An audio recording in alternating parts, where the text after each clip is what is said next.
What's going on, y'all? It's your boy JQ979 The Box Afternoons with a G and the Pimp, and we want to welcome you here today. I know everybody has heard, and a lot of people have not heard, but we about to make you very aware. September is Suicide Prevention Awareness Month, and we partner with NAMI to raise awareness and about the struggles a lot of us have been going through.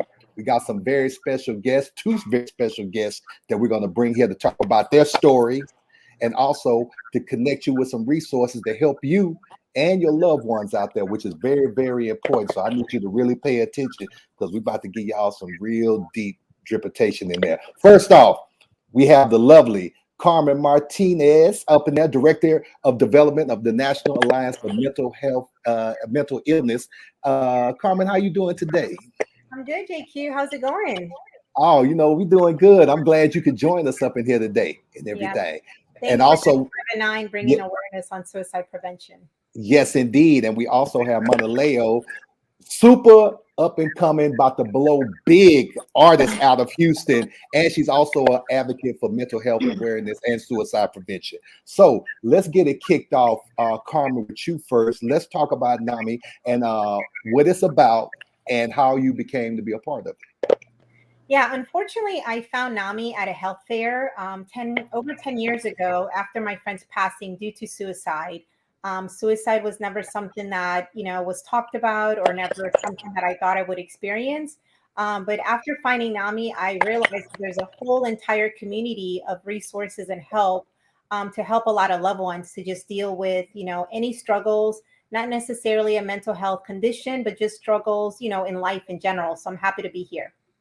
Yes, indeed. Let me ask you this, Carmen. I know you help a lot of people. Have you ever dealt with deep depression, anxiety, and so forth? Me personally, I have not, but I have suffered from depression myself. So there's different ways to look at depression. If it's diagnosed, if you're depressed more than 2 weeks in advance, or last more than 2 weeks, then it's good to kind of seek a professional. Some people right now, the holidays are coming, deal with seasonal depression. So within the stem of depression, there's a lot of different, avenues that you can go through. The main thing about my friend was actually diagnosed with bipolar disorder, something that I didn't even know what that meant. And so one of the things that I was experienced on was the suicidal thoughts that some medication gives you. So one of the main things that I definitely want to kind of put out there, that suicide is preventable. One thing that I have learned, 10 years, I used to break down before in the beginning when I would just mention the word suicide. It's okay to talk about suicide. In fact, it's needed. It's a needed conversation. But suicide is preventable. Your mental health condition or life in general, any traumas are treatable. So we definitely want to kind of put that message out there, that message of hope. Carmen, tell me, what are some of the initiatives that NAMI is doing for this month? So we have a lot of initiatives. We have a program that's dedicated. I think the youth and young adults are suffering a lot. Adults ourselves, even the pandemic has just risen a lot of anxiety and depression within kids. But we have a program dedicated for middle schools and high school. It's a national program called Ending the Silence. We basically go into the schools, we speak to the students, we speak to the teachers, and sometimes parents are invited, where we actually talk about mental health 101 and suicide prevention. The main thing right now is a lot of people don't know, how do we help someone, right? You hear someone that's struggling, what to say, what not to say. So a lot of people kind of tiptoe on the many different things.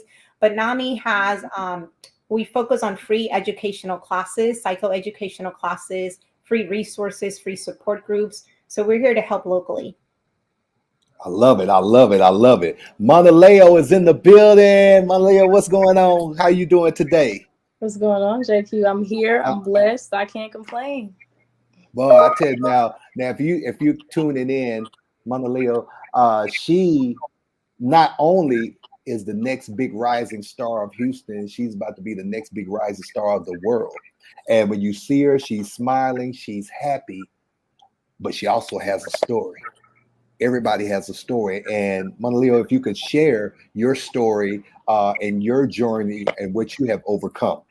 Right. So for me, depression kind of started very early on. I believe as early as I want to say first, second grade. I used to get, picked on for looking a certain way, and then I just used to get picked on for multiple different things, and so that kind of started my journey, for lack of better words, with depression and anxiety. And so then I used to, like I said, I used to be very insecure about myself, right? And I had very low self-esteem. So as the years progressed, it went unaddressed, and it took me a while to get into therapy and just to really open up about how I was feeling. So it kind of developed into severe depression and severe anxiety, to where it was really bad. I couldn't even go out or to social outings without, my hands shaking uncontrollably. It got really out of control. And then when I got into high school, like I said, just unaddressed issues with, just unaddressed trauma, I would say, caused me to feel as though I didn't want to be here on earth anymore. And also, this is a trigger warning. So anyone who is triggered by suicide attempts, this is just a forewarning. But when I was in high school, and really before then, when I was in middle school, I had tried to commit suicide on multiple different occasions, and obviously it didn't work, thankfully. But it made me realize that I had a lot more work to do mentally. And so that is the reason why I'm such a big advocate for, just youth taking care of their mental health, because it's really important. And I feel like if I had someone to kind of pull me aside and say, and tell me some of the things that I tell people now, like, it's going to get better, things turn around, or, see it through, stay one more day, I felt like it would have been really helpful. So that's why I'm such a big advocate for taking care of your mental health and really just raising awareness when it comes to suicide prevention, the tell signs that someone is dealing with depression and anxiety, and how we can help them. So that was pretty much my experience and what got me into this space now. How did you get involved with NAMI? So actually, I was working on, I was getting ready to release a song called Girls Outside this past summer. And I was working with the J. Milan Agency, which is an agency in Houston, Texas, and they specialize in making these grandiose, amazing, beautiful events. And so I was working alongside them, and I was expressing to them that it was, what was really important to me and the things that I stood on. And so they introduced me to Carmen, who works with NAMI, and then it was like a match made in heaven. It was perfect. I was telling Carmen that I feel like it was so perfect, the way that it was perfect, and it was natural the way that we kind of came together. So right. And I think it's important just to address that. I mean, I'm listening to your story. I was always really small when I was little. Like, I've just been really small. right. And things like that, we talk about trauma, we talk about youth. I mean, you're still very young, but people, even as an adult, hold on to that trauma, whether you're bullied, whether you're being made fun of. So those are things that, when we talk about, suicide and bringing awareness, it's really kind of, you get to a point of a combination. It could be a diagnosis. It could be you feel alone, you feel hopeless. So we definitely want to address that. How do you talk to someone? Losing my friend was the hardest thing. I mean, I remember, I'm glad that you mentioned about the trigger, because there are things that could trigger you, even mentioning the word. But I'm very passionate about it, because after that, I said, wow, I didn't know how to help her. I didn't know what to say. I was like myself walking on eggshells. I myself started acting weird and different. And I think she sensed that. But after her passing, I said, wow, if I would have just leaned on her more, or talk more, or share her story, because she was ultimately so afraid for people to treat her differently, and for people to speak on, her condition. And that's what we were treating her different, because we didn't know any better. And so education is the key. Education is the key to really learn on how to communicate. One thing I learned about with NAMI, and just in general, was, the word commit suicide has a negative undertone to it. So we want to kind of, the word committed just means like you're committing a crime, right? So we want to say die by suicide,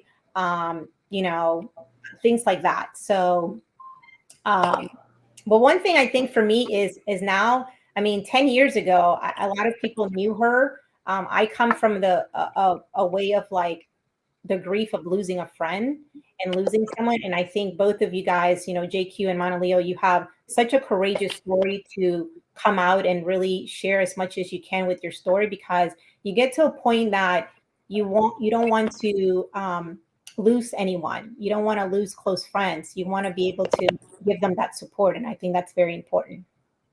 Right. I appreciate both of you sharing your stories. I want to ask you both, and I'm gonna start with Monaleo first. What is the proper way to lend support? Let me start with you, Monaleo. So just speaking from a personal experience, for me, I needed people to be around. I didn't need people to be overtly involved in a sense of like trying to pry or be forceful about what they were, be forceful about the help. I just needed people to be around, and I needed people to listen to me. And sometimes it's important to listen to understand as opposed to listening to respond.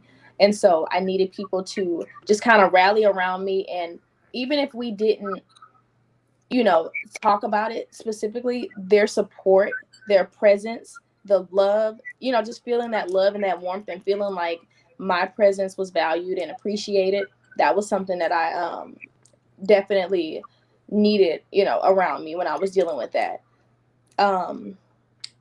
Being in a crisis situation, I know for me, when I would have panic attacks, breakdowns and stuff like that, like I said, again, I just needed people to come around. And even if, because I understand, me being on the other side of things, I understand that sometimes that conversation is not always the most comfortable for people.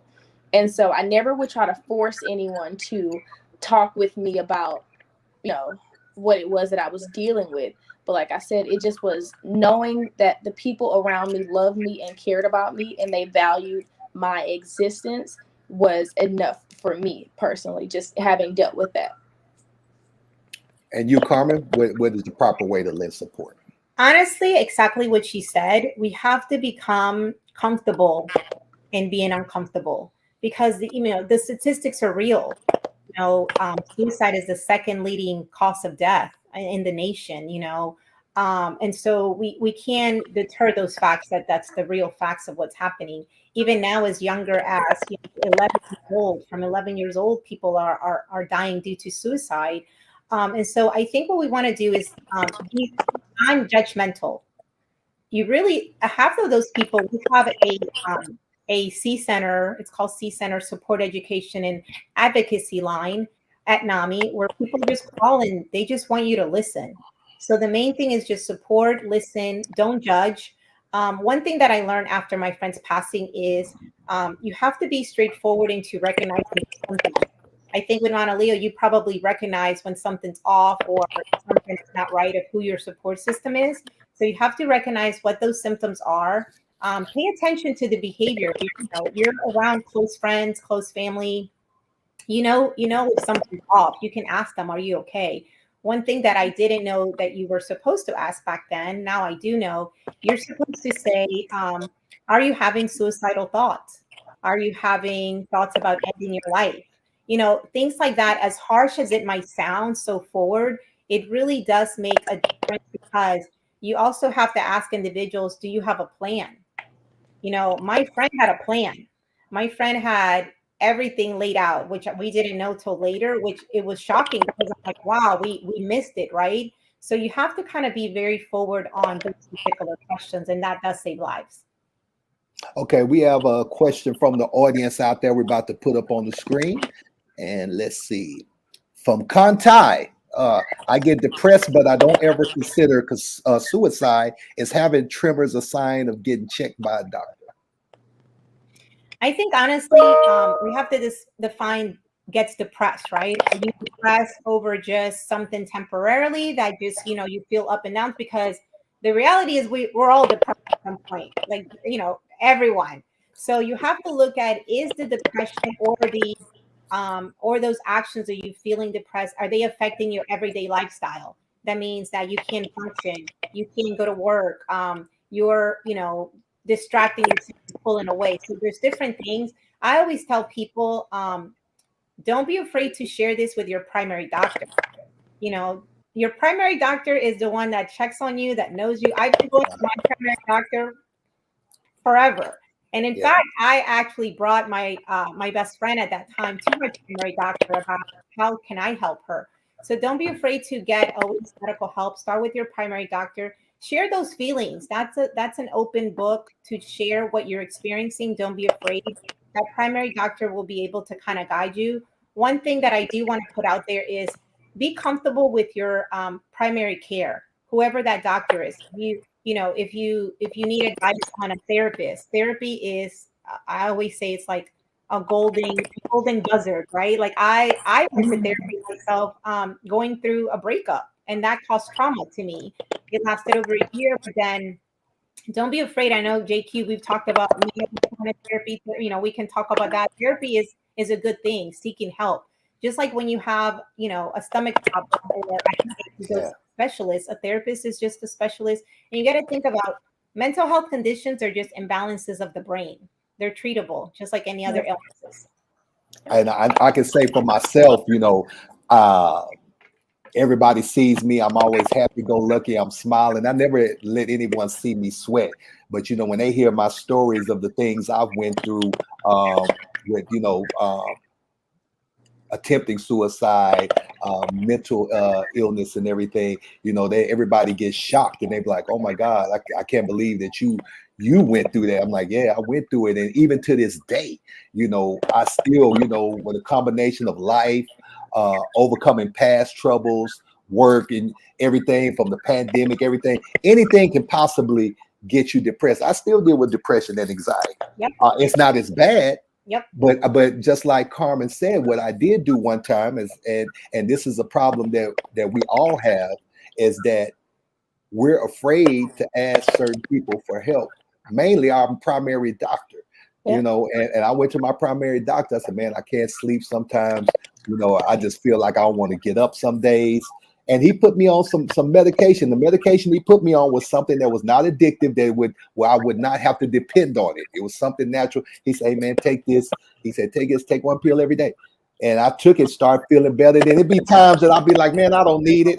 And I take, and then 2 months later, I might go through depression again. And Yeah. then he's like, "Why'd you stop taking it?" I said, "Because I felt good." He said, "Man, just the keep it in your system till you just get to a point. You ain't got to do it Yeah. forever, but at this particular time, you're dealing with a lot.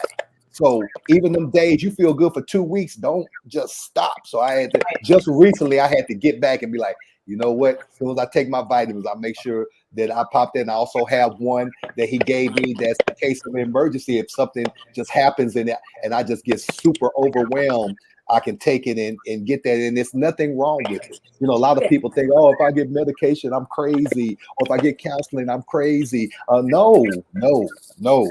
And you have to open your mouth too, because I guarantee you, I had a lot of friends that were mad at me that I didn't talk to them when I was attempting suicide.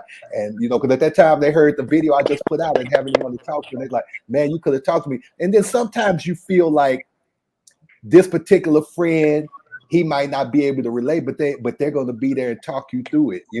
So it's like, oh, you have to open your mouth and not be ashamed to talk with some of your friends, family, go to therapy. I'm a big advocate of therapy. Like, I got a counselor for everything. I got my individual counseling, I got the marital counseling, and I see it on a consistent basis. And and even when I get those thoughts, and people ask me, "Well, man, you overcame suicide. Do you ever get those thoughts?" Yeah. Now, I promised myself I would never do it. But like my doctor tell me, suicide is an impulse. Yeah. It can hit you, and before you can think, you'll be done it. It's just Yep. like, yep. Agreed.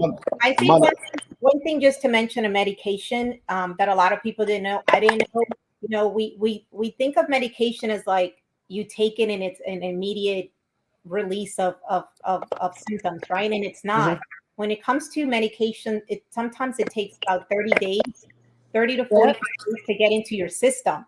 That means that you're going to get side effects. Any medication gives you side effects. The right one that you have to find is the one that gives you the less side effects and it's manageable.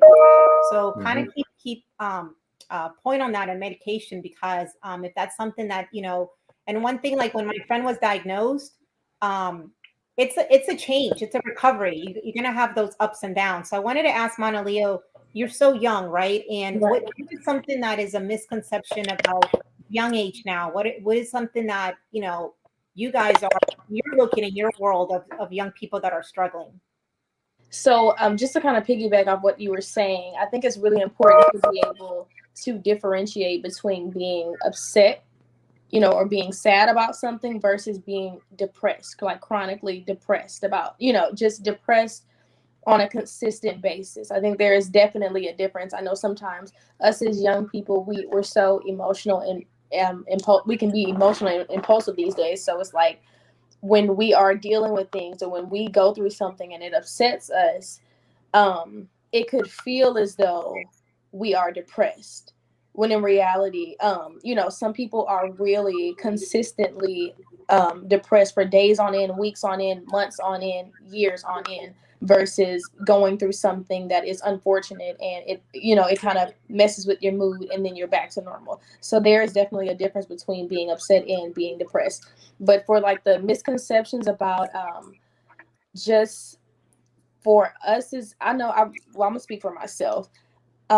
People think if you ever attempted suicide or if you deal with being depressed and you deal with suicidal thoughts and ideations, they believe that you are purposely wanting to be in that space. They think that you purposely want to die, or they think that you want attention from people.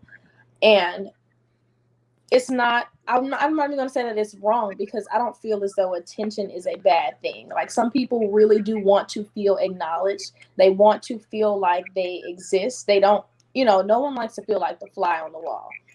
I myself have felt like, I felt like the fly on the wall a lot of different times. So no one wants to feel like that. So I don't even think that wanting attention is necessarily a bad thing. I think it's the way that you go about it. But people think that, like I said, if you speak out on depression or you talk about the things that you've been through. I know me personally, I have, just reading some of the comments, and I shouldn't read comments, but just reading some of the comments on like my Instagram page sometimes, or like even in my DMs, people will say like, how did you weren't really dealing with depression. You are, you're pretty, or you have all of this stuff going on. Like, you don't deal with depression. When in reality, it just doesn't equate. Like being, it doesn't equate at all. So that's definitely one of the misconceptions, wanting attention or wanting to die. It's not true. It's not true at all. I think adding to that, I think you nailed it in the misconception of what is an image of someone that's struggling. My Exactly. therapist, my friend's therapist, 3 days before she died, she passed away. They brought her to the psychiatrist or whoever was helping her at that time. I wasn't there, but at that point, I think she was at the lowest, and we didn't know. And he specifically said those words to her and said, "You are too pretty to die by suicide, or you're too pretty to harm yourself. You're not like Right. patients." And that's something that I've heard 1,000 And and more times. there's no image when it comes to anything. Like, everybody struggles, everybody has it's the fact of overcoming. So I'm glad that you're bringing that up, because people are mean in comments. Like, people, I read comments on posts and I'm just like, this is too much. They Like, are, but it's important to note that, like you said, there's no shape or size or a certain look to be depressed. People have gone through things. People they go through traumatic experiences that kind of shape them to be the person that they are today. And so I think it's important to be compassionate, and it's important to just realize and understand that everybody is coming from a place, whether you understand it or not. Realizing that people are going through things in real time, and that it's important to be as compassionate as possible, because you never know what someone is dealing with. A lot of people, like JQ was saying, he was walking around smiling and happy, and he doesn't let people see him sweat. A lot of people are like that, and they could be dealing with some of the worst things that they've ever dealt with ever in life, but they will continue to put on a front, and they will continue to smile, and they will continue to present this certain being to the world, so that people don't know that they're going through things. But it takes one person walking down the street to bump into you, bump your shoulder, or say something rude to you, or comment something rude on your Instagram page or on your YouTube page, or, you know, just say gossip about you or something like that to kind of send you over the edge. So I think it's important that we as people understand that you don't know what someone is going through, and you don't know what might send someone over the edge. And I think we get so caught up in our day-to-day, like just caught up in emotions, you just kind of lose compassion.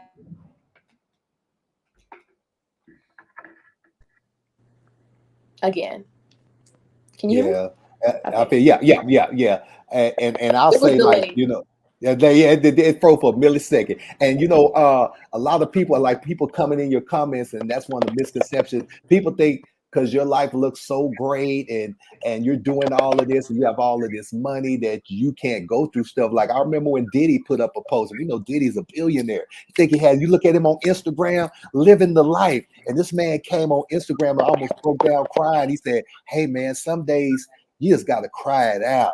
You got to let that stuff out your soul. This man deals with depression. It's like it doesn't matter. It doesn't matter what you have. People still go through it. And I want to ask you a question, Monaleo. By you being you're out, you're working, you're doing shows, you're in the public eye. How do you keep the balance with your mental health? So I have to do, in my personal life, I journal. I listen to soothing music in the morning. I will sometimes do yoga. And just in my living room, I have a yoga mat and this book that has all the different yoga positions. That really helps. I really enjoy, there's this podcast on YouTube. It's called The Impact Theory by Tom Billahue. And I watch those videos and it's so motivational. It really helps me realize that whatever it is that I'm dealing with, my life is so much more than whatever issue I'm dealing with at the time. And I like to compare the issue that I'm dealing with, as you know, I like to compare it to a speck in the grand scheme. Like, you know, Yeah. overall, the bigger picture is so much bigger and it's so much more beautiful than whatever this little speck is. And so I have daily affirmations. I constantly remind myself that I'm worth living, my life is worth living, that I'm loved, that how NAMI says, I'm not alone. I have to remind myself of those things every day consistently until it becomes like my permanent thought pattern. And I think just kind of piggybacking off what you were saying earlier, JQ, with medication, I think affirmations are the same way. You have to be consistent with affirmations as if it is a medication so that it can be embedded and indoctrinated in you. You don't just wake up one day and you tell yourself a positive affirmation and then your entire mindset shifts or it changes. It doesn't work like that. You have to put yourself on a schedule, you have to be consistent, and you have to make it a pattern.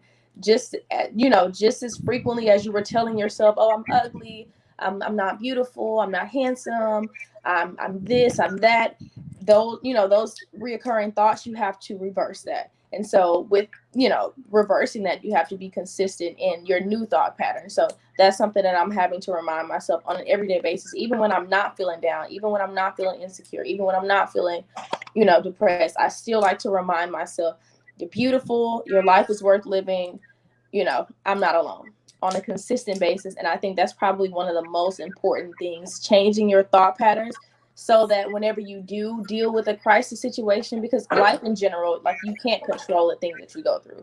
You're going to go through things, it's inevitable, but it's important to be equipped. It's important to be prepared. Like, everybody has first aid kits in their house for when you fall down and you cut your knee, or you cut yourself while you're cutting onions or potatoes or whatever. You have a first aid kit. I like to think as my positive affirmations as my first aid kit. So it's like, it's going to keep me prepared for whenever I do have a day where I am just uncontrollably emotional and super depressed, or I just woke up on the wrong side of the bed. I have this positive affirmation box, or my first aid kit, and this is what is going to get me through this day so that I can get to the other side. Great. Love it. Before we close out, I want to ask if you have anyone has any closing thoughts that they would like to share to the audience. And Carmen, I'm going to start with you. I think adding to what Monaleo said, have a suicide prevention kit plan. Have a plan. You know, so NAMI Greater Houston, if you guys reach out to just NAMI Greater Houston website, we actually have a crisis plan. It's a booklet in Spanish and in English that basically talks to you on how to plan ahead. You know, there's a lot of things that we need to do, and the number one thing is have the conversation. In our Black and Brown communities, we just don't talk. Like, it's okay to talk about your struggles. It's okay to ask for help. I have a friend that, you know, she says, I don't need help from anyone. I do it all. And I'm like, actually, we can do it all. We can do it all. It's okay. Find your trusted circles. So I talk about suicide prevention so much that people reach out to me, and sometimes I'm like, let me help you and find it. So just make sure, surround yourself with the circle of trust. When you have a plan, tell someone, I have these thoughts, I'm struggling through this, whatever that is. Can I call on you? Can you be part of my circle of trust? And have your Rolodex of those individuals that they know, and when you call, you can listen. Okay. What about you, Monaleo? Right. So I completely agree with what Carmen was saying. Have you build a support system around you that you know, you love, and you trust. Develop a sense of comfortability with them when it comes to being uncomfortable. Have that conversation with them. Hey, I'm dealing with this. Be vocal about how it is that you're feeling, because no one can read your mind, and no one is going to be able to help you if you don't get that ball rolling to help yourself. So definitely develop a really strong support system around you, and just use your resources. I know a lot of times we feel the need to be independent, and we feel the need to, I got this, I can handle this. You know, there's nothing in the world that I can't deal with blase, blase. When in reality, it's crippling. It's crippling at the end of the day. So I like to, and I used to have that mindset, but now whenever I feel as though I'm getting upset, or I can sense myself spiraling, or I feel that slippery slope coming on, I call my friends. Hey, can you come over? Even if I'm not candid about what it is, I would just tell them, hey, can you come over? I'm not feeling well. I woke up on the wrong side of the bed. I'm having a bad day. Can you come over? And they come over, and we just enjoy each other's presence. So that's really important. And then also just getting out in the world and spending time with the people that you love. That's really important, because no one's here forever, right? And the experience, the only thing that you'll be able to hold on to are the experiences and the memories that you make with somebody. And so don't get so caught up in your everyday routine that you neglect the people that you love and the people that you care about. Because I know it's so easy to want to busy yourself, because, you just want to look like you are the busiest person in the world. If you want to look like, oh, I'm working, I'm grinding. And then it's like you look up and you've missed out on quality time with your family members. So go to the birthday. This is related, but it's unrelated, but it's indirectly related. Go to the birthday parties, go to the family reunions, go out to dinner, go out to brunch, just get out and experience life.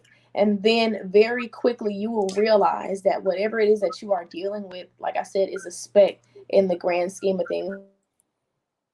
One of the main things also is NAMI's national message is not alone. You're not alone.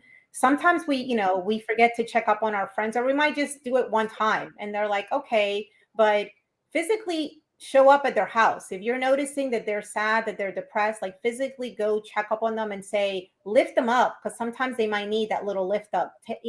Bring them some lunch, bring them some breakfast, something that shows that no matter what, they're going to be there. So we want people to know that NAMI also is across the nation. So we're one of over 600 affiliates. So anything, we provide all the free resources. If you're in a city or a state, there's probably a NAMI office next to you. So reach out for help. We're here locally. One thing also is a lot of people in crisis in a mental health condition call 911. Unless it's life-threatening, definitely call 911 if it's life-threatening. But we have a crisis intervention team. NAMI provides an additional educational class to our law enforcement, where we train them on how to de-escalate crisis interventions situations. So there is a crisis intervention hotline. You call us and we can help you out, but there's local help here we can assist you with. Beautiful, beautiful, beautiful. Carmen, I appreciate you checking in with us today. Carmen of NAMI. They have all the tools. They have all the tools for Greater Houston to do their thing to help us. Monaleo, I am so proud of you telling your story. And, you know, it's a lot of people. You have helped a lot of people. Let me tell you from somebody that's done it and didn't realize how many people you have opened up the doors, not even older people, to a lot of young people that so I'm so proud of you for telling your story. Because when I heard your story when you came on the way, I'm like, oh my God, I didn't know. And that's just a fact that you never know what people are dealing with. And it just doesn't stop with this month, you know, mental health awareness, suicide prevention month. It goes beyond this month. This is an everyday thing. It's an Get everyday help. thing. Get help. Call people. I even went to some people on the radio and said, hey man, even if you don't know me, you just need to talk. I'd rather talk to you and not know nothing about you, but talk to you and make sure that you're here, you know. So do it. Like, we are living proof, you know, that with the proper work, counseling, God, friends, family, you can overcome anything. Parents, listen to your kids. And once again, I want to thank Carmen from NAMI tuning in today. Superstar Houston artist, about to blow big. Monaleo in the building. And until next time, hey, we love y'all, and thank y'all so much for tuning in.